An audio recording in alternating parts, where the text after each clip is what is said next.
This is on the circular economy. And I thought I would set the scene with a few words, including about Defashion Dorset. What do we actually mean by the circular economy? According to Lush Cosmetics of Poole, circularity, or closing the loop, is the trendy way of saying waste not, want not.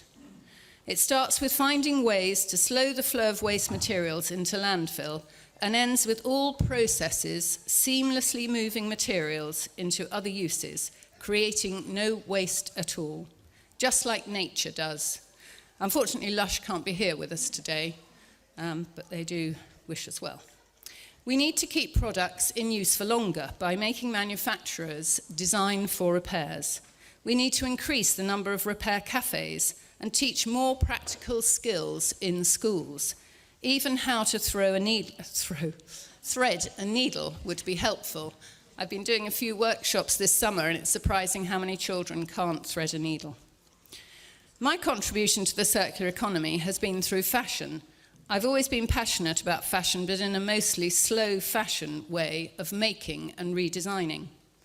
I was inspired by Fashion Act Now to organise an event that would promote a local clothing culture, to connect local fibre growers with makers. You may be surprised to hear that there are a growing number of fibre producers in Dorset, from Tamarisk Farm in West Bexington to Gutchpool Farm in Gillingham. A range of wool products are made and naturally dyed in the county. Rampersham Hill Mill specialises in small-scale processing, and they process sheep's wool, fleece and fibre. There are alpaca wool producers, and just over the border in Hampshire, Angora from Angora goats. Defashion Dorset, with around 300 people in attendance, provided workshops and demonstrations of natural dyeing, embellishing techniques such as shibori, as well as visible mending and patch weaving. A stepping stone to locally produced clothing is the second-hand clothing market, and making the clothes in your wardrobe last longer by mending and redesigning them. To fill this gap, I have set up Hawker's Recreatives near Shaftesbury, where there are mending and sewing workshops, a clothing library where people can borrow special occasion outfits, and hats, and a selection of natural fibre second-hand clothes. Why is all this so important? Every one of us wears clothes, and therefore can influence the fashion industry by the choices we make in purchasing and discarding our clothing. The Ellen MacArthur Foundation estimates that less than 2% of the 100 billion garments made each year will be recycled into new textiles. Recycling, in other ways, is also uncommon. The vast majority of used clothes end up as waste. In Zero Carbon Dorset's report, which you heard about earlier, the amount of household waste collected in Dorset increased in the last 4 years. Although only by 2%, we shouldn't be increasing our waste, we should be reducing it. And recycling stayed at around 55%, so there is a long way to go. But there are some good stories coming out of this. The Circular Shop in Weymouth has a library of things, amongst other successes. Hemp returns to Dorset with a new bioeconomy cooperative proposed, and several hemp trials are going on. I visited one at Tamarisk Farm, where they're growing hemp for insulation for housing and harvesting the seeds. The Aluminium Federation has recently hosted an event in Christchurch on supporting the circular economy. Odyssey Innovation supply bins along the south coast for fishermen to recycle nets, which are then made into kayaks and bodyboards. And now we'll hear from our panel, who I'm sure will impart their success stories as well. So first of all, our keynote speaker, Sarah Arnold, studied fashion and marketing at Central St Martin's prior to setting up a clothing rental business, Hire Studio. She gained an MSc in Innovation, Entrepreneurship and Management at Imperial College. She will be leading a delegation from Fashion Act Now to the Defashioning Education Conference in Berlin next week. Julia Findlater from Sherborne co-founded the Repair Café in Sherborne almost 4 years ago. When I visited, it was buzzing with activity, with over 30 repairers, and which included a 3D printer, which I found fascinating. Julia spent her career in education, including as a deputy head teacher and latterly as a governor of Sturminster High School. Lucy Barfoot founded Coconut and Cotton in her early 20s. In 2018, she has a degree in physics and has also worked as a web designer. She is a volunteer with Surfers Against Sewage. Jordan Trent is the customer service director for Charles Trent, which is a fifth-generation family business. Jordan has a degree in product design and has recently completed an MBA and can be found on the golf course in any spare time. Emma Teasdale focuses on business engagement and coastal community events with Litter Free Dorset. Thank you for listening, and now over to you, Sarah. Thank you, Jenny, for that very amazing presentation. Can everyone hear me? Is this working? Great. Okay, so hello and welcome to this discussion on the circular economy. As Jenny's already said, my name's Sarah Arnold, and I'm the co-founder of an activist community advocating for what we call Defashion, which is a response to the fashion industry's need to degrow. Normally, I talk about fashion, but today I'm going to cast my net a bit wider. But really, it's all talking about the same things, whether it's fashion or the economy as a whole. We have what we call a take, make, dispose economy. So my personal journey into the circular economy started almost a decade ago. And this was a time when circularity still had to be explained to people, as did too the urgency for change. But now, of course, we can see the climate crisis play out before our eyes, and we've become perhaps sadly accustomed to the stark warnings of the planet boiling and food shortages worldwide by 2050. Of course, many countries in Africa are already facing food shortages. We also know that plastic is everywhere, from the Arctic to our brains and even in our hearts. The effects of this are still yet to be fully understood, though it's thought that plastic is to blame for things such as sperm counts falling from 50% over the last 50 years. Pollution is choking us, and it is also choking our fellow beings that we share this planet with. The extraction of resources is responsible for 80% of the loss of biodiversity that we're seeing.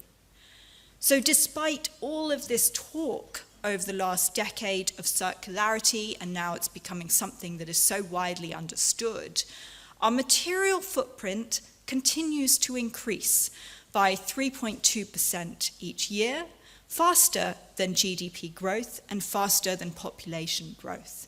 And it is accelerating. There is no clear evidence yet of a so-called decoupling of resource use and GDP, but perhaps evidence of the opposite. In 1990, it was 8.1 metric tons of natural resources that satisfied an individual's needs. In 2017, that rose to 12.2 metric tons, an increase of 50%. In the UK, it seems that our consumption is falling, but it's not actually that clear when you really take into account all of the emissions, those in and outside of our territory that we are consuming. And also, that includes, of course, aviation, shipping, the waste that we ship abroad, and the offshore production.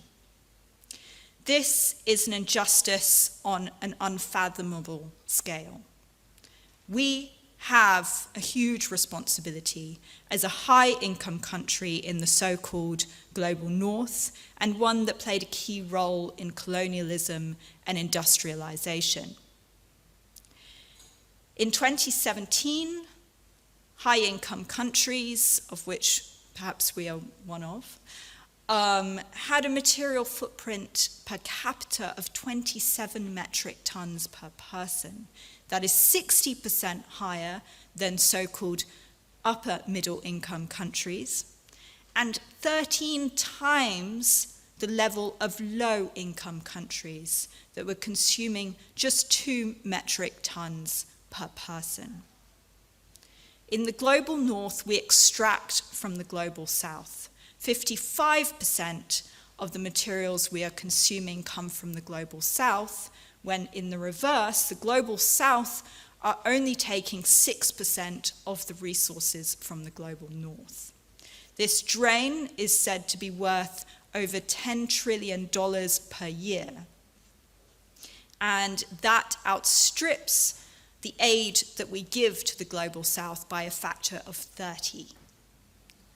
Global north countries make up 19% of the world's population, and yet 92% of the overshoot of emissions that we have emitted into this planet. But 98% of the deaths so far from climate and ecological breakdown happen in the global south, largely from countries that have not overshot their emissions at all. Sacrifice zones have been created to feed our economy. These are normally seen as vast areas of land from which natural resources are extracted or pollution is dumped. And we must remember that these sacrifice zones are never just areas of land, but they are the habitats of species, and they are the homes of largely indigenous, black or brown people or low-income peoples, whose it's not just, of course, their land, but a place in which their culture belongs. They have been deemed disposable. When their land is degraded, they must become then the workforce, the cheap workforce of our growth-based economy, as well as its consumers, and their sustainable ways of living are destroyed. So now a bit about my journey. I studied fashion design, but then on graduating was hesitant in becoming part of the production of new clothing and essentially persuading people to buy things that they didn't really need. So I was looking then for a way in which creativity within fashion, which is so brilliant, could be supported without wrecking the planet. And this led me to doing my master's in innovation, entrepreneurship, and management, and the discovery for me of circularity and alternative business models such as rental that could incentivize longevity rather than obsolescence. But crucially, I learned that circularity could be a win-win in terms of profitability, providing lower costs for consumers, and this more efficient system could provide economic growth. I started a fashion rental company that I ran until the pandemic hit. But it wasn't just the pandemic hitting that made me stop this. It was the realization that this was not really enough. And not only that, but I seemed within rental to be falling to the same old traps, still persuading people to consume what they didn't really need. Rental is not actually guilt-free. And I was still part of this growth-based economic structure, and crucially fashion being the culture that drives that, a structure based on growth and not well-being. Given the IPCC's stark warnings of runaway climate change since 2018, fashion rental was starting to feel like an uneasy place to be. And this talk has given me space to reflect on that decision to quit. So now, circularity. It seems something so common sense. So why, when we're all talking about it, is it not actually really happening at scale? Circularity is nothing new. Of course, we used to talk about reduce, reuse, and recycle. We've had ideas such as cradle to cradle. Not wasting has been in our lexicon, it seems, the entire time in which we haven't been doing it very well. So I want to tell one story, one probably of many, on how we got here. The plastic bag was originally actually created as a more durable alternative to the paper bag, because we were using a lot of those. This is back in the 50s, and that was starting to become an environmental issue. And then there was a guy called Lloyd Stouffer, who was the editor of a US-based magazine called Modern Packaging. He was so-called to have come up with this idea of single-use packaging as a way to sell more products, more resources. I quote from him, "What I said in the talk was it was a time for the plastics industry to stop thinking about reuse packaging and concentrate on single use. For the package that is used once and thrown away like a tin can or a paper carton represents not a one-shot market for a few thousand units, but an everyday recurring market measured by the billions of units. Your future in packaging, I said, does indeed lie in the trash can. It is a measure of your progress in packaging in the last 7 years that this remark will no longer raise any eyebrows. You're filling the trash cans, the rubbish dumps, and the incinerators with literally billions of plastic bottles, plastic jugs, plastic tubes, blisters and skin packs, plastic bags and films and cheap packaging, and now even plastic cans." He encouraged the market to go that way, and that is what it did. And people had to be taught to throw away things that they were previously reusing. And fast forward some years, and of course there was litter everywhere. And people were starting to get angry about that. And some states in the US started to legislate. Vermont banned the sale of beer in disposable bottles in 1954, but soon after, there was a backlash. A consortium of companies such as PepsiCo and Coca-Cola grouped together to create Keep America Beautiful, an environmental non-profit advocating against litter. And they founded a very famous public service announcement that became known as the Crying Indian. This was launched on Earth Day in 1971.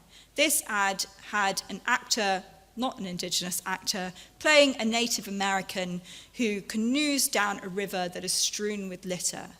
The actor says, "Some people have a deep, abiding respect for the natural beauty that was once this country, and some people don't." And then the narration says, "People start pollution, people can stop it." So I think you can join the dots here. These companies had grouped together to form a narrative that pollution was the problem and that it was our fault, not theirs, and therefore there shouldn't be legislation to stop it. So here is myth number one, that we can kind of recycle our way out of this mess. Recycling rates are actually decreasing. Worldwide, they're decreasing, not increasing. In 2018, our global recycling rates were at 9.1%, and 2 years later, they had dropped to 8.6%. So we are recycling more, but the problem is that our growth-based economy is growing. It's doing what it's designed to do. It is increasing production, and we can't recycle quickly enough.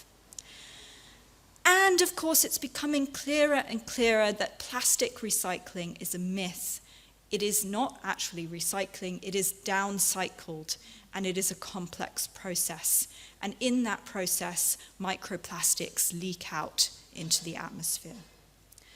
And this myth has become commonplace within the fashion industry. Plastic bottles are now very commonly made into polyester, and this sheds loads of microplastics. 30% of the microplastics in the ocean come from our clothes.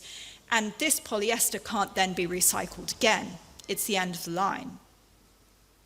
We are made to think that recycling is as easy as putting things in the bin, but it requires sorting, it requires human processes that are expensive, and it requires a lot of energy.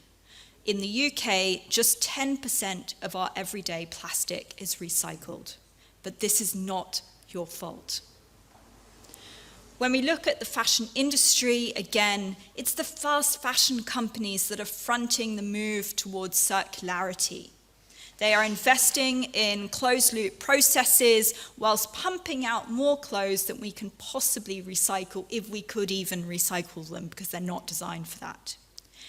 So we must beware the claims of material, technological fixes to circularity, when actually maybe we have the answers right in front of us. Of course, making and designing products for circularity is wonderful, innovation is wonderful, but it won't fix this problem of growth. We need to produce less. The second myth is that everything can be circular. Actually, there's a lot of materials that we extract that can't be recycled. They are downgraded, not recycled. 44% of this extraction is for food and energy, 27% is for infrastructure, then there's all the waste from mining. So yes, some things can be recycled. We should definitely recycle them if we can. But the problem is that even if we could recycle as efficiently as the system would allow, if we did everything that we possibly can do, the problem is then that if we don't reduce our rate of production, the growth of our economy would mean our material footprint would still increase. Because what we would have done is made a very efficient system, and within a growth-based system, efficiency means more growth. If you give me a sewing machine when I'd been previously hand sewing, then I can then sew more. So I'm going to produce more, and I'm going to sell more, and it will be at a cheaper price. That means more extraction. And this is called Jevons paradox. And this leads us to the third myth, that we just need more efficiency and more innovation. Economic modelling has shown that efficiency within a growth-based economy leads only to temporary reduction in material use before we have a rebound. We are told that service economies can be an amazing way to create systemic change and move towards a green economy. But evidence suggests otherwise. In service economies, if you account for all of the emissions, those here and those outside of this territory, we actually see an increase in an acceleration even of resource use. If you work for YouTube, it's a service economy, but where do you spend your money? You go on holiday, you take flights around the place, etc. The capital gain is still spent on resource-heavy products and services. The fourth myth is that circularity can lead to green growth. I believed this myth. I thought circularity could cure everything.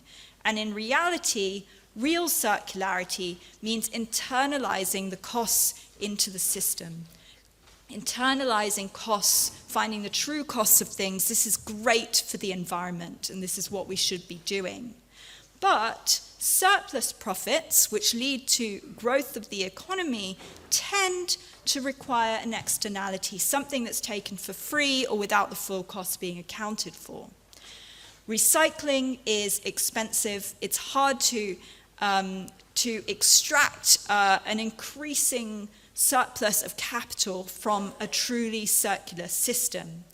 and materials get downgraded, and therefore more materials are needed to kind of prop them up, and increasing amounts of energy. This is why companies come together, big companies come together to lobby against the real changes that we need that would internalize costs. So where does this leave us? It's not all doom and gloom. Don't turn your back on circularity. We should be aiming for it wherever we can, but circularity is not a silver bullet to green growth. It is, in my belief, it should be a call for a wider systemic change, a reconfiguring of our economy so that it is not reliant on growth. We want a resilient economy that is really based around well-being. I advocate for degrowth.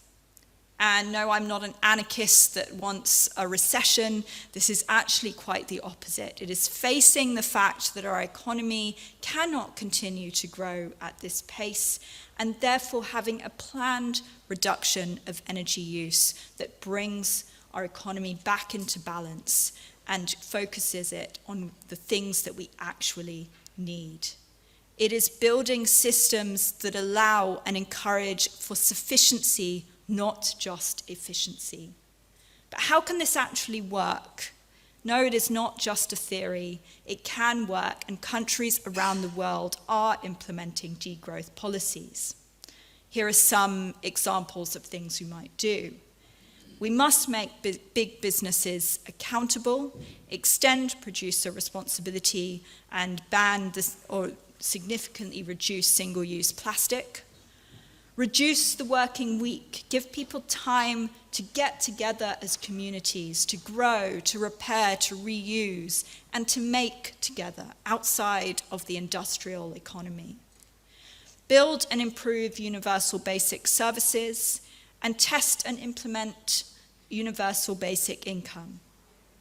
We don't actually need growth. We don't need surplus profit flowing up to make rich people richer. The world is actually abundant. Redistribution and sharing and keeping money within a local community, supporting small local businesses can mean there is plenty for everyone to thrive. Degrowth is not really about having less in a way, because it's about reconnecting humans with what actually makes us happy. We need a paradigm shift from growth to well-being. Here today, I'm interested to see what is happening locally in Dorset. The real circularity happens bottom-up, a grassroots, people-powered circularity that is for people, not profit. Thank you.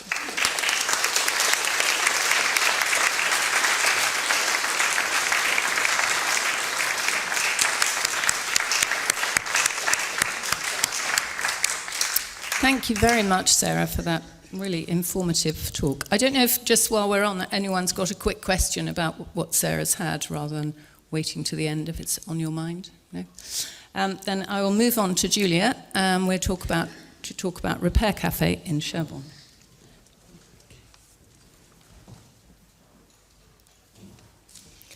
Hello, I'm Julia Findlater. I'm one of the founders of the Sherborne Repair Café.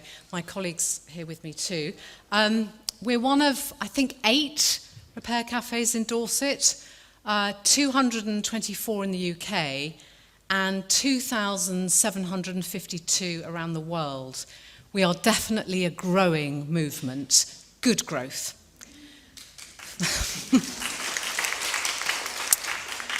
Founded in 2021 in the middle of the pandemic, Sherborne Repair Café was set up in response to Sherborne Town Council's climate emergency declaration as a way for residents to make their own contribution to the environmental crisis. We meet once a month in a church hall just off Sherborne's main shopping street. So far, we've held 19 sessions, repaired 650 objects, saved 478.4 kilos of stuff likely to go to landfill, and we have a 78% successful repair rate. Looking ahead, we're trying to find ways of measuring how much carbon we've saved. We don't charge for repairs. We ask for a donation which goes towards the hire of the hall, cost of insurance, that kind of thing. We have 12 repairers and 15 volunteers. Our repairers range in age from 24 to 80, and we repair anything that can be carried to the repair cafe, except clocks and bicycles. Clocks, because we can't find a clock repairer, and if there's one amongst you, they're like hen's teeth in Dorset, so please make yourself known. Bicycles, because there is an existing charity cycle repair business in town, and it wouldn't be appropriate for us to undercut the charity. Electrical items are the most popular, with a great many Henry Hoovers, which are, by the way, easy to repair and to find spare parts. It's obvious to us now, but repairs are very seasonal. Early June sees 4 or 5 hedge trimmers in the queue as we open the doors. And of course, December, it's a trail of broken Christmas tree lights. We also have a portable 3D printer, which Jenny referred to, which means we can print unavailable small parts to help with the repairs. And this is really crucial, as it is the thing in the circular economy that means that things get thrown away. Repair cafes do occupy a key role in building a successful circular economy in the future. We are ensuring that items stay in use for as long as possible. We're part of the International Repair Foundation based in Amsterdam, where the first repair cafe was founded, and we regularly feed back on the repairability of items brought in for repair. Again, as I said, Henry Hoover is very easy to get full marks. Most irons have got sealed units, they're virtually impossible. So in turn, the foundation puts pressure on manufacturers to make products more repairable. In 2021, the government produced the Right to Repair regulations, mirroring EU legislation on the right to repair. Unfortunately, in the UK, this legislation only applies to professional repairers, and repair cafes do not have the right to access manufacturers' handbooks or buy specialist spare parts. This is a concern, and this needs to change. They can do it in Europe, many countries, but not here. But repair cafes are more than just places for objects to be repaired.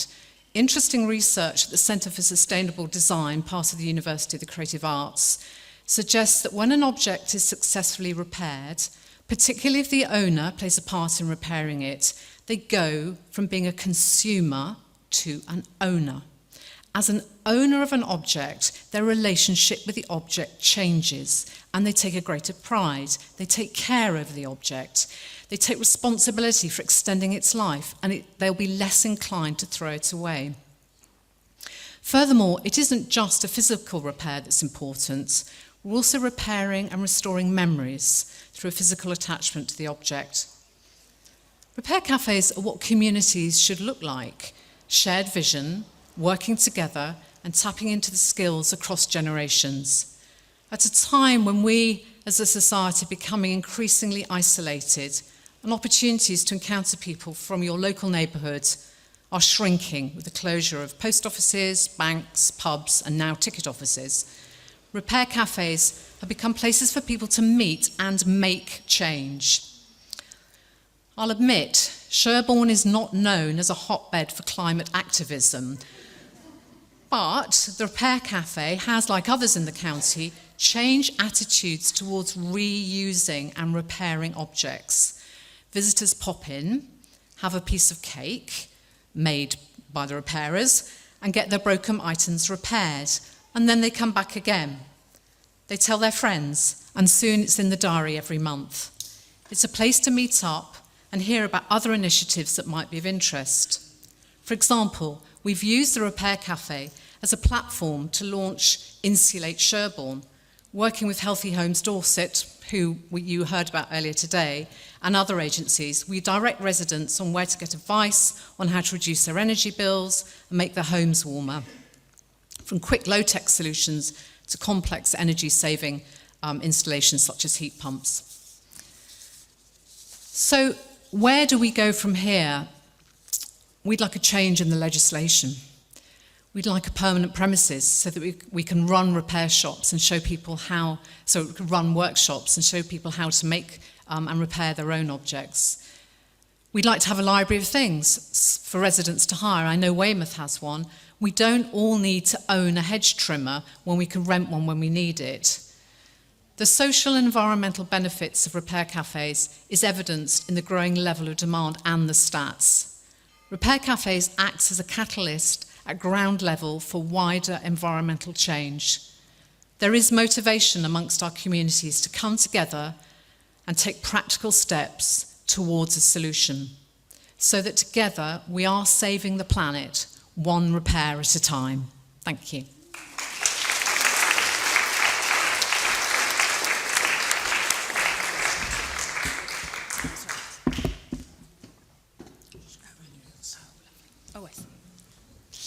Thank you very much, Julia. Very interesting, and perhaps you can inspire us to start a repair cafe in Shaftesbury. Next, we come on to coconut and cottons. Lucy, so please come and get your Oh, I'm quite tall. Should I make it a bit higher? Thank you. So yeah, I run Coconut and Cotton. It is a plastic-free store in Shaftesbury. I grew up with a dad who ran a recycling company. I'm actually wearing his waistcoat, which is made from bits of cable that were sent to his company. And my approach to viewing any project, be it sewing or making a trebuchet in the garden, is what can we make with what's available? So I did a physics degree, and at the end of it, I, to be honest, just went, I don't think I want to be a scientist. So I got really into food sustainability, and I started working for a sustainable hummus company. And they make hummus with surplus vegetables. Did that for a while, and then I actually went on a gap year. And during that time, saw a lot of plastic pollution firsthand. And that really kind of started to bring together all of my passions of really caring for the environment, but then suddenly realizing, wow, this plastic thing is a really big issue. So Coconut and Cotton provides, we sell over 700 plastic-free products. I've been doing it for about 5 years now, and on top of selling plastic-free items, I'm very passionate about where things come from as well. So that can kind of tie into the circular economy, because we may be buying things that are recycled or have good credentials, but they're potentially coming from China, or even just outside of Europe. They're having to travel a long way to get here. So the sourcing of products is really important to me, and it is a balancing act, because you can get so much stuff made in the UK, but I'm very passionate about making things accessible and affordable. So sometimes, I have gone to maybe Germany to get something because it's being made cheaper than it is being made here. Some examples of how I actually use the circular economy in my business, not through what I sell, but just how I use the materials we have. So all of the boxes that we receive, we also do mail order. We reuse those boxes. So I've never bought boxes for our company. And I know, a lot of eco companies do that. It's great to share their branding, but I really feel that you should be using what you already have available. We also send a lot of packaging that we don't use to other people. I am a plastic-free shop. We do sometimes still receive bubble wrap, and it's normally because the person sending it to us is trying to reuse it as well. And I have, there's the Botanical Candle Co., who I send a lot of our excess paper packaging to, which is in Shaftesbury, so I literally just walk from my shop to their shop. So I'm trying to keep it a bit more simple with what people and businesses can do on a smaller scale, because I know it can be a bit overwhelming. How can you make a global difference? And I think a lot of it is about collaborating and sharing your ideas. So another example, if we get a really big order in and we have lots of big boxes, I'll put a shout out on social media and say, hey, is anyone moving house? Do you need some boxes? And normally within a few hours, someone's coming in to collect them. And I think a lot of the stuff that we own, you might think to just go to the tip with them, but maybe just do a little shout out on social media or post it on Facebook Marketplace. If you don't want money for it, just put it on for free. And you'd be so amazed at how many people can put that to a good use. And companies need to communicate more, because their waste could be another company's resource. I recently heard about a paper company. They were paying to have all of their offcuts taken away, And through a bit of networking, they actually found someone who would pay them for those offcuts of paper. So I think the more you can talk about any issues you have or ideas you have, you might just happen to find someone who's like, ooh, I actually could really use that. So recently I had, someone told me that I have too many ideas, which is obviously, it's not a bad thing, but the problem is that I don't actually test my ideas often enough. So a little message that I want to give to you all is, if you have an idea, have you actually tested it? I mean, it could literally just take 10 minutes to go, you know, oh, I have too many courgettes. Maybe I should contact a local food bank to donate them. So yeah, if you have a resource, just put a bit of time into talking to someone. Just come and see me if you like. You know, I'm often in my shop and I'm happy to give people a little bit of help if they just want something to go to being used for something again. So yeah, thank you.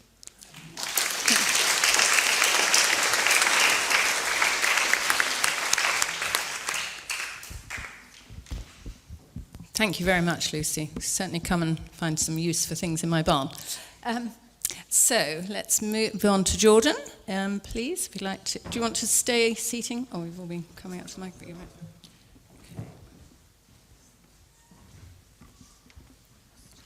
Is that okay? Yeah. Perfect. Good to see everyone today. So I'm here to provide us just an overview of what we do as a company. So the company is called Charles Trent Limited, which is a vehicle recycling centre. We started in 1926 down in Poole, so I'm the 5th generation of the business. Most people would know our facility potentially as a scrapyard. Most people may remember back in the day climbing cars too high, injuring themselves, cutting themselves, trying to take parts off just to fix their motor. It's very different. It's not like that anymore. It's very professional. It's all online now. So we're classed as an ATF, which is an approved treatment facility. However, unlike most ATFs, we do specialise in car parts. Car parts, you know, the recovery of and reuse of parts is the highest in the hierarchy of CO2 savings when it comes to vehicle recycling. We've seen a lot of change in the demand for second-hand parts. Even insurance companies now are using second-hand parts in the repairs. Obviously, they're using non-safety related parts as well. They're reporting that more and more customers are happy with the use of second-hand car parts, around sort of 75 to 80%, so there's still some work to go. There is concerns on safety. As a business, we helped the Vehicle Recyclers Association to create the standard for quality and testing of parts for the industry. Ourselves, we've done our Scope 1 and Scope 2 emissions. However, we're currently working on providing stats of how much CO2 is saved when buying a second-hand car part. Sustainability and innovation is at the heart of our strategy. We've built a facility which is the largest of its kind in Europe to dismantle vehicles. It's 100,000 square foot and acts as like a deep production line for vehicles. It's fully powered by solar power, and we take into account sort of lean manufacturing techniques to dismantle more parts and access more raw materials so they can be recycled properly. The facility currently allows us to dismantle 3,000 parts a week for resale. Come February, we'll look to run 24 hours a day so we can push this number to 7,000 parts a week. Electric vehicles, there's some divided opinions on them. However, we're starting to see them come through. I can assure you we handle them correctly, and we're able to supply parts back from these vehicles back into the industry, including the batteries. It's even great to see companies out there innovating to give the batteries a second life, such as energy storage and other projects. But yeah, if you want to see more detail on the operations, how we work, how we run, I recommend you go to YouTube. You can search the future of vehicle recycling and see everything you need there. Thank you.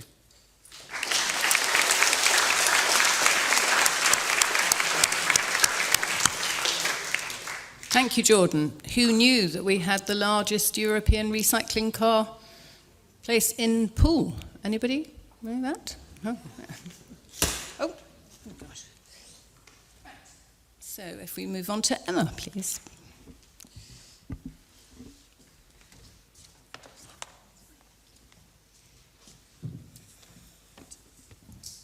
Yeah, I'm shorter than everyone else, I think.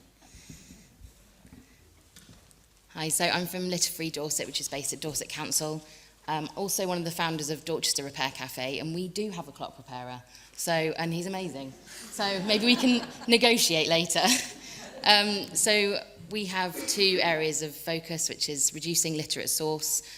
So working with businesses, residents and organisations to prevent litter from reaching our environment, and on improving water quality. So reducing the impact on water quality from litter, for example, cigarette butts, pavement and surface water, for example.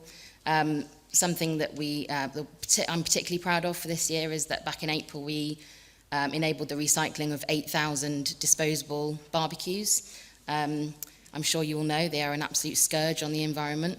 They're, one of our most hated, our beach cleaning group's most hated item that they find incredibly dangerous, but also incredibly harmful. So that was a really proud moment for us. We worked with a company in Poole to do that. We also started this year the Sustainable Business Network, so we launched that in January, supporting businesses across Dorset to make small changes to improve their own operations, to reduce their impact on the environment, but also to work with their customers to make small changes as well. Lucy is one of our members. We currently have 75 members of the Sustainable Business Network. 27 of those have won Litter-Free Dorset Sustainable Business Awards, which invite businesses to join at any level, whether you're at the very beginning of your kind of sustainability journey or whether you're further down the line. Simple changes like introducing refill, for example, signing up as a refill point, to more challenging things like reducing the amount of plastic that you use in your business. We believe that businesses can play a key role in promoting the circular economy. We have a huge number of independent businesses across Dorset, many of whom are very close to our coast, for example. A lot of food businesses, hospitality businesses, they can create change by pushing their customers to make small behaviour changes, whether it's as simple as reusable cups. I can see lots of people here using reusable cups and bottles. Remember that a levy is more effective than a discount, so evidence shows that if you charge people a levy for a disposable cup rather than a discount for bringing in their own cup, it's far more effective. The money is the same either way, but it's far more effective to charge people because no one wants to be the idiot that pays 20p extra for a disposable cup. So we're very much about the simple changes that people can make, and we think that small businesses that we have so many of in Dorset have a community around them. They create a community. Every time someone buys from you, they are investing in your business and they want to be part of the journey that you're on. And so if you, in turn, encourage your customers to make small changes, like bringing in their own cup or bringing in their own bag, like signing up as a refill point, then those ripples will gradually spread out. So we are encouraging as many businesses as possible to sign up to the network. It's completely free. It's not about networking, swapping business cards. It's about supporting each other to make changes for the better. We recently had an event at the Lush Green Hub in Poole, which is incredible, where you can view their entire circular packaging system. So if you have a chance to go and have a look, do. It's an amazing place, incredibly inspiring. And what they aim to do is actually to create enough capacity in their packaging, reuse and recycling system that they can actually bring in stock from other smaller businesses and do the same for them, which is incredible. It's probably a few years off yet, but that's quite an exciting prospect for them to be able to offer that to small businesses.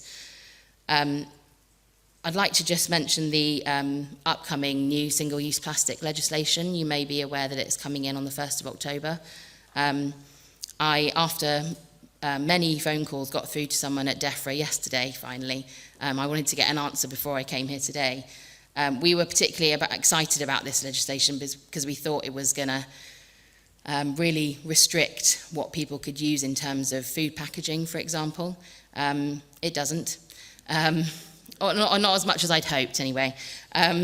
So what it means, in reality, is a ban on polystyrene packaging for food and drinks, a ban on plastic cutlery and bioplastic cutlery and balloon sticks, random thing, but the really big thing for us was plastic food and drink packaging, particularly including compostable and biodegradable plastics.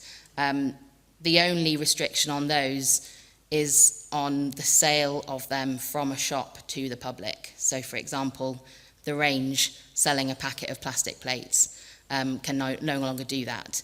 But every business can continue manufacturing, selling, supplying, and using plastic packaging for food and drinks. So that was pretty sad. But we're hopeful that this will be, this new legislation will be a bit of a catalyst for businesses to take more responsibility for their impact on the environment, and that perhaps this is a first step towards much further stricter legislation on plastic packaging. But if you know a business owner, or if you are a business owner, please tell them or join the Sustainable Business Network. We have a ultimate packaging guide that I brought with me today. If you'd like to know more about plastic packaging, I think one of the first steps is knowledge and understanding. There's a lot of misunderstanding about what different materials mean, what happens to them, what capacity we have in Dorset to process those materials. For example, we don't have capacity to compost or biodegrade any sort of plastics, whether they claim to be or not. So if you'd like one of those, please come and ask me afterwards. I've got plenty. But yeah, look up the Sustainable Business Network and tell your friends. Thank you.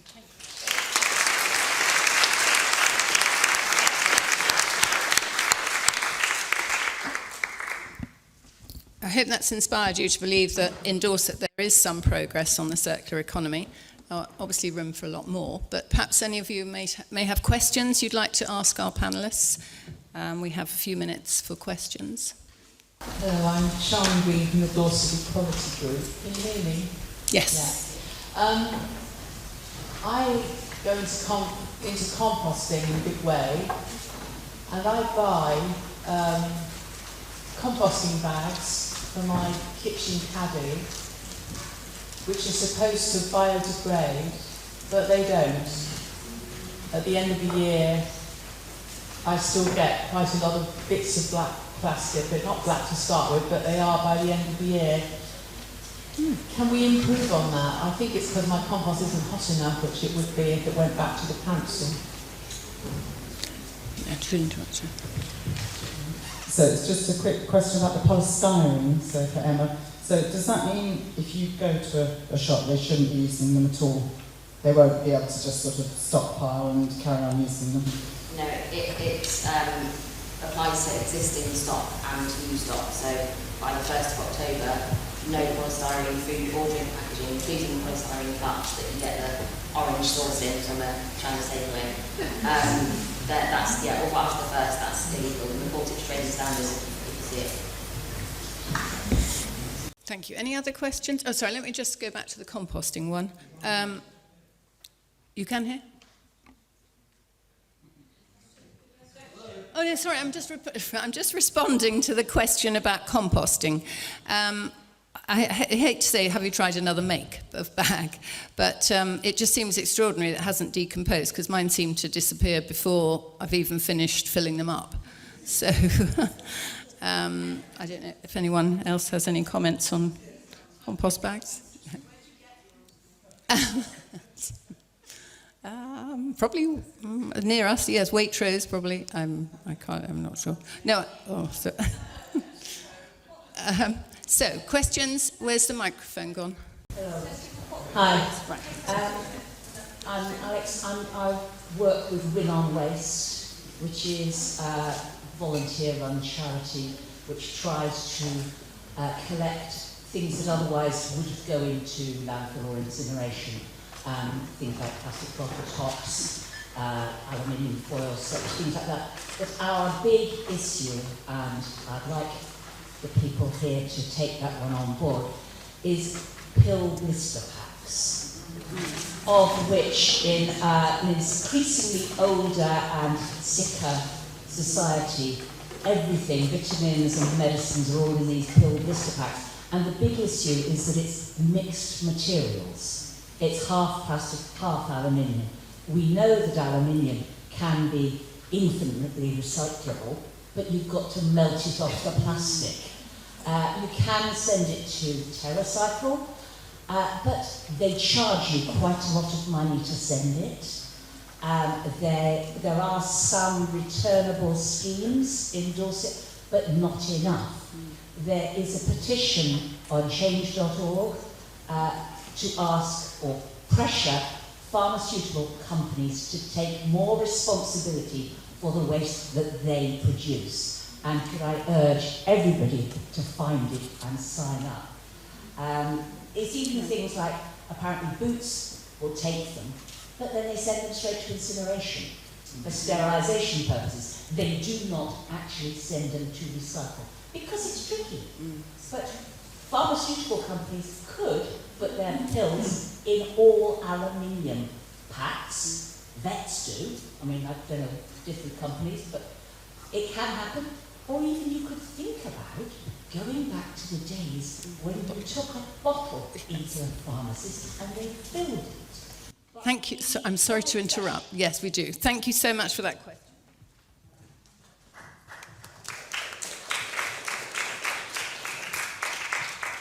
We all need to sign the petition. Now, I did see a couple of hands up here. That's not early on.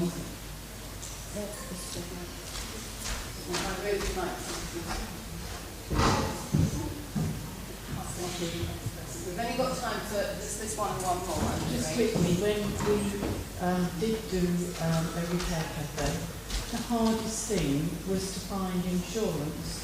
And we said, could the Repair Cafe organisation UK somehow get cover for that where members could access? Is it easier now than when we tried?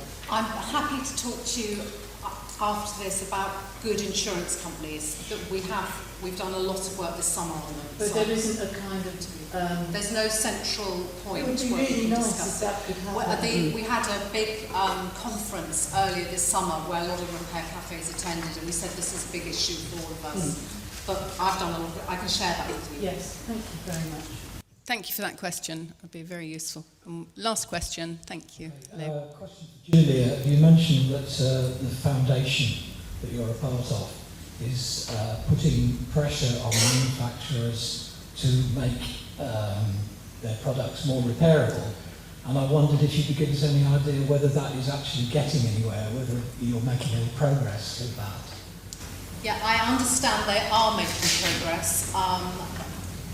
The European legislation, which is driving it, is being taken much more seriously, obviously, than we are. We are mirroring that European legislation, but the International Repair Cafe are working very closely with the legislators to put pressure on manufacturers. Progress is being made, but the important thing is that we can keep these things in circulation, that we don't keep buying new things. That's the key. We're getting there. Thank you. Thank you. Thank you for your questions. And I'm sure you'd like to join me in thanking the panel, especially Sarah, having travelled all the way here to give us such an interesting talk.